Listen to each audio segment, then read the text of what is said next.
नमस्कार मंडळी. हे काय आहे नक्की हा तुम्हाला प्रश्न पडला असेल तर हा मी बॅकड्रॉप तयार करते बड्डेसाठी. माझ्या मुलीचा सेकंड बड्डे होता, त्यासाठी आम्ही हे असं हॅपी बड्डे लिहिलेलं बॅकड्रॉप तयार करत होतो फोटोशूटसाठी. तर इथे आम्ही छान रंगीबेरंगी कपडे घेतलेले होते आणि त्याचं हॅपी बड्डे या स्पेलिंगमध्ये कटिंग करून घेतलेलं आणि हे जे अशा पताका आपण लावतो त्या टाईपमध्ये ते कटिंग केलेलं. हे छान सगळं कटिंग केलं. त्यानंतर फॅब्रिक ग्लू असतो त्याने मी हे सगळं स्टिक करून म्हणजे चिटकवून घेतलं. हे जे खाली आहे ते मांजरपाटचं कापड आहे. हे साधारण 3 मीटर वगैरे कापड असेल. यावर आम्ही हे अशी छान आता हा मी टी चिटकवतीये. हे सगळं चिटकवून घेतलं. त्यानंतर आणि ते का चिटकवलं तर ते हलायला नको म्हणून. आणि त्यानंतर त्यावरती मी हाताने स्टिचेस घातले. त्यानंतर मी मशीनवर त्याला स्टिच केलं आणि त्याच्यावरून छान इस्त्री फिरवली.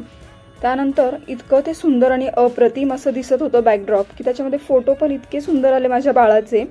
तर तुम्हाला हा ब्लॉग कसा वाटला हे कमेंट करून नक्की कळवा आणि आवडल्यास आपल्या चॅनलला सबस्क्राईब नक्की करा. आणि असे बॅकड्रॉप आम्ही तयार करत असतो. जर तुम्हाला हवे असतील तर मला कमेंट करून नक्की कळवा आणि जर तुमच्या काही रिक्वायरमेंट असतील त्याही इथे मला सांगा.